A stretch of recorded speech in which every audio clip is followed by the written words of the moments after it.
Hollywood siempre pone en una película de acción el malo y el bueno. Y siempre terminamos viendo una película donde él vence el bien al mal, ¿sí o no? Es feo ver una película donde termina ganando el malo. ¿Sí se han dado cuenta? Y sin darse cuenta, Hollywood está profetizando que el bien va a vencer al mal. ¿Por qué no le das un aplauso al Señor? Sí, el bien va a vencer al mal. Y donde tanto abunda el pecado, va a sobreabundar la gracia y la misericordia de Dios. Así que no permitas que una información de los medios de comunicación que está dando tanto negativismo y poniendo terror y temor te atraiga a tu corazón. No permitas que eso se quede dentro de ti. Entonces, Dios está haciendo grandes cosas. Porque el mensaje del Evangelio tiene poder para transformar las sociedades. Pero empieza transformando a cada uno de nosotros. Ahora, escúchame esto. Dios está en el avivamiento de la palabra y el espíritu. Escúchame esto. Dios está enviando un avivamiento de palabra y espíritu. Y este avivamiento, ¿cómo se ve? ¿Qué es un avivamiento? ¿Cómo se ve esto? Es una ola del Espíritu de Dios que baja y toca personas, y muchas personas son tocadas y emocionalmente empiezan a recibir el poder de Dios. ¿Saben qué pasa en el avivamiento? Hay gente que grita, hay gente que salta, hay gente que se revuelca, hay gente que llora, hay gente que ríe. Cuando el Espíritu Santo está aquí, el Espíritu Santo provoca esas emociones, pero a veces nosotros queremos controlarlo. No, ¿qué me van a decir? No, en ese momento que tú tratas de controlar con tu mente lo que está pasando en tu corazón, bloqueas el fluir del Espíritu. No bloquees con tu mente lo que el Espíritu está queriendo hacer en tu corazón. Por eso es que tú y yo necesitamos ser bautizados en el Espíritu Santo y fuego. ¿Ves? Cuando el Espíritu Santo viene, una de las cosas que va a pasar es que vas a tener efectos emocionales y vas a hablar en lenguas. Si tú dices que tienes al Espíritu Santo y no estás hablando en lenguas, yo creo que tú sí estás teniendo un encuentro con Dios y estás creciendo espiritualmente, pero todavía no has sido marcado por el bautismo del Espíritu Santo y el hablar en lenguas. Eso es importantísimo. Imagínate que van a venir tiempos donde Dios va a enviar ángeles para hablar el Evangelio. Está hablando de cosecha. Van a venir ángeles en la cosecha. Dime una cosa, ¿tú quieres que prediquen ángeles a otros y que lleven a Jesús? ¿No te quieres tú perder eso? A mí me gustaría seguir hablando de Jesús también a otros. Yo no quisiera que vengan ángeles y tengan que hablar a mi familia solamente. Está bien, pero yo también quisiera cosechar.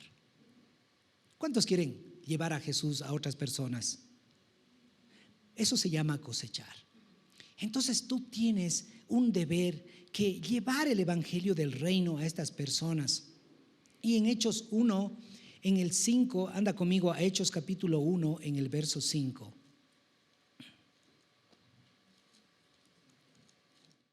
Juan bautizaba con agua, pero en unos cuantos días ustedes serán bautizados con el Espíritu Santo. ¿Sí? ¿Con qué iban a ser bautizados? Ahora anda al 8.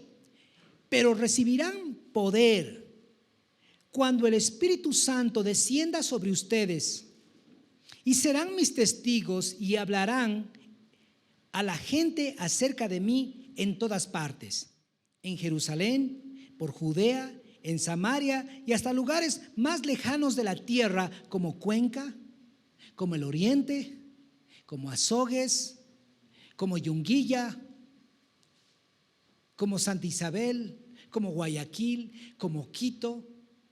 Nos está diciendo que debemos ir a toda la tierra. Y tú, como parte de esta casa, no te puedes quedar atrás. Tú tienes que caminar en ese fuego de Dios. Cuando viene el Espíritu Santo, cosas sobrenaturales van a pasar. Y un día vino una monjita a nuestras reuniones, a un curso que dimos. Y mientras estábamos adorando, una ex monja, no monjita, sino ex monja, estaba vestida no con hábitos, había sido ex monja, y mientras estábamos orando, adorando al Señor y activándoles en el Espíritu en uno de los cursos, ¡pam! La monjita cayó al piso y empezó a reír. ¡Ah! Reía y reía, y nosotros queríamos continuar, y ella no paraba primero de llorar, lloraba, y luego su llanto se convirtió en risa, o sea, dos extremos. Y estaba ahí, y nosotros ya queríamos continuar, pero a la vez yo le vi y dije: yo no quiero detener el fluir en ella. No quiero decir: ya despierte, no sea tan emocional, levántese. No, algo estaba pasando en ella y yo no quería detener. Así que le dije a unos 2 varones que le cojan y le llevaran a un cuartito y que le dejaran a ella en su tiempo con Dios mientras nosotros continuábamos nuestro curso.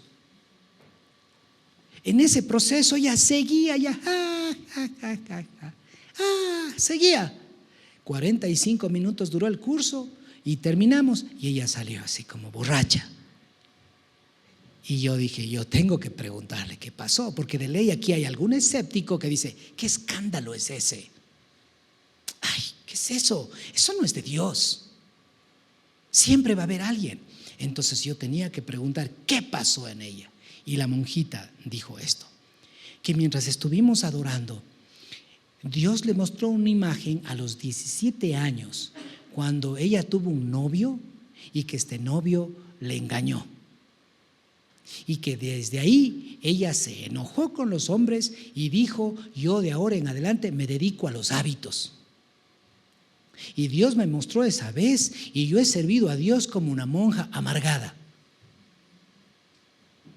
Y mientras estábamos aquí, Dios me guió a perdonar, a liberar ese dolor, y me dijo: te estoy restaurando el gozo que has perdido por 30 años. Y por eso no paro de reír por lo que Dios está haciendo dentro de mí. Dale un aplauso a Jesús. Eso hace el Espíritu Santo. Sí, eso hace. Luego ella volvió a su comunidad, a su parroquia, alegre, con un brillo en la cara, los ojos le chispeaban de felicidad, increíble. Llegó, y mientras estaba sirviendo en su lugar, alegre y todo eso, el sacerdote le dijo: te veo muy alegre, eso no es de Dios. Y no la volví a ver más. Si te das cuenta, hay personas que piensan que tienen la cara de dolor y de tristeza es mejor que tener un rostro alegre y de felicidad. Piensan que eso es más espiritual. Para algunos les es más fácil estar con dolor, que a veces nos pasa, pero yo he visto que cuando el Espíritu Santo viene a nosotros, del dolor nos lleva a la alegría. Y a veces de la alegría nos lleva a tratar con áreas del corazón que nos hace llorar. Pero nunca se queda de una manera. Entonces el Espíritu Santo es precioso, el Espíritu Santo es hermoso. Yo he visto a personas alcohólicas, adictas al alcohol, como la semana pasada nos compartió Leo del cigarrillo. ¿Quién de nosotros le ha estado diciendo a Leo sobre eso? Es Dios tratando con su corazón. Pero he visto personas alcohólicas que han estado esperando que yo les diga que dejen de beber, que eso no es de Dios, porque ellos ya han venido de grupo en grupo y les han dicho lo mismo. Entonces cuando yo veo esto, percibo esto, no le digo nada, solo digo: usted necesita embriagarse del Espíritu Santo. Y de verdad, se llenan del Espíritu Santo, y cuando se llenan del Espíritu Santo, el Espíritu Santo empieza a hablar en lenguas dentro de ellos, y poco a poco empiezan a dejar lo que ellos no podían soltar. Porque escúchenme esto: cuando tú tratas de dejar alguna adicción sin suplantar con otra, vas a volver a algo peor. La Biblia dice, Proverbios dice: un vacío llama a otro vacío. Entonces cuando tú tratas de dejar algo, tienes que llenarte del Espíritu Santo, porque eso genera un vacío. Y cuando te llenas del Espíritu Santo, te llenas del poder de Dios, entonces cuando venga esa cosa de nuevo a tratar contigo, tú estás lleno de Dios y ya no te puede tocar. Estás fuerte. Entonces, por esa razón, el Espíritu Santo y el avivamiento es muy importante. Dios quiere que ganemos al mundo en este tiempo. Él quiere que todos en Cuenca experimenten a Jesús y no quiere que vayas a hablarles de un montón de palabritas. Yo me voy a Catch the Fire, ven a Catch the Fire. Está bien, eso es un siguiente comentario que debías dar. Decir, la primera cosa es que deberías decir, ¿dónde te duele? ¿Dónde está un problema de salud? ¿Cuál es tu necesidad emocional, familiar, laboral? ¿Cuál es? Y ahí ora. Y empieza a orar y vas a ver cómo la persona empieza a ser tocada por Dios y luego va a decirte, oye, ¿qué pasó? Se me fue el dolor o cambió de una manera rara, las cosas están cambiando. ¿Puedes seguir orando? Entonces, cuando tú sigues orando por esa persona, mandas un mensaje de audio, lo que sea, esas personas empiezan a ser tocadas por el amor de Dios. Donde quiera que estás, la gente está abierta cuando tú llegas de esa manera. Pero ¿qué pasó con el cristianismo de fuego? ¿Qué pasó con el cristianismo de fuego? Escúcheme, dice en Hechos capítulo 1:8 y luego cuando acaba el libro de Hechos, fíjense que hasta los romanos conocieron a Jesús. Los romanos conocieron a Jesús de tal manera que Constantino, el emperador romano, hizo templos para los cristianos a la idea de lo que él había sido sus templos de sus dioses griegos. Pero ¿qué pasó en esa época? Imagínense que viene Pablo a hablarles a uno de los reyes de Roma y le dice, Dios, el Dios de Israel, el Dios de los judíos, es el Dios del universo. ¿Qué va a decir el emperador romano? Bueno, ¿qué me vas a decir tú? Mira, ustedes son nuestros esclavos. Tu Dios no te ha salvado. Nuestros dioses son más grandes que tus dioses. Tiene buen argumento el emperador romano, ¿no es cierto? Pero cuando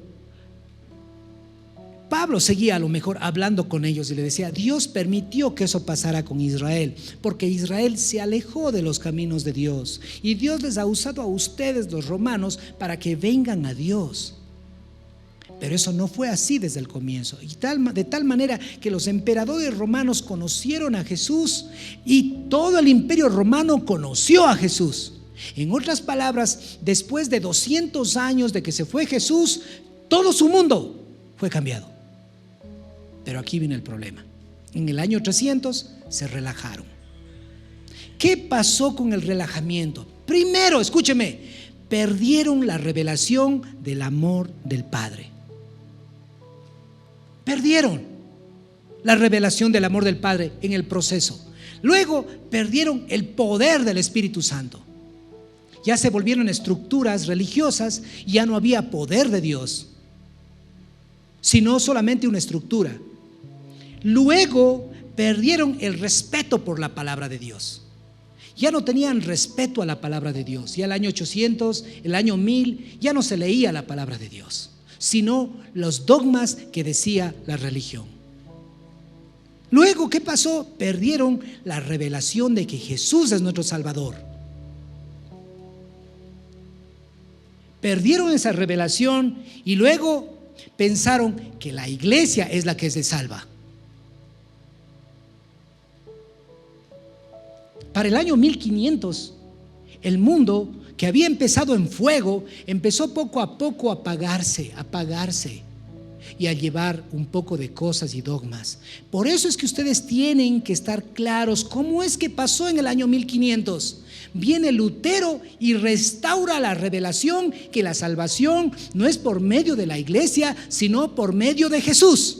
En 1500 habían pasado más de 800 años que la iglesia se pervirtió en esos principios que le estoy diciendo, y viene Lutero que la salvación viene por medio de Jesús. Luego en 1900 viene el despertar en Azusa de que ha habido el bautismo del Espíritu Santo, que ha sido de ser llenos del Espíritu Santo y hablar en lenguas. En 1900 se restaura lo que pasó en el libro de los Hechos 1 que acabamos de leer, y el Espíritu Santo vendrá sobre ustedes y me serán testigos con poder.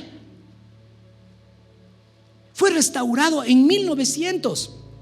Pero no ha quedado ahí la restauración del avivamiento. En 1994, Catch the Fire, Toronto, fue tocada por un mover que transformó la religiosidad de nuestro entorno hasta el día de hoy. Y Cuenca, Ecuador, está siendo cambiada porque está rompiendo los moldes de la religiosidad evangélica de todo el Ecuador. ¿Por qué? Porque vino la restauración en 1994 en Catch the Fire en Toronto de la revelación del amor del Padre. Estoy segura que este mensaje será de gran bendición para tu vida. Escucha la charla completa en Spotify en el enlace que te dejamos en la descripción del video. Si te gustaría apoyarnos, visita ctfcuenca.com/apoyo.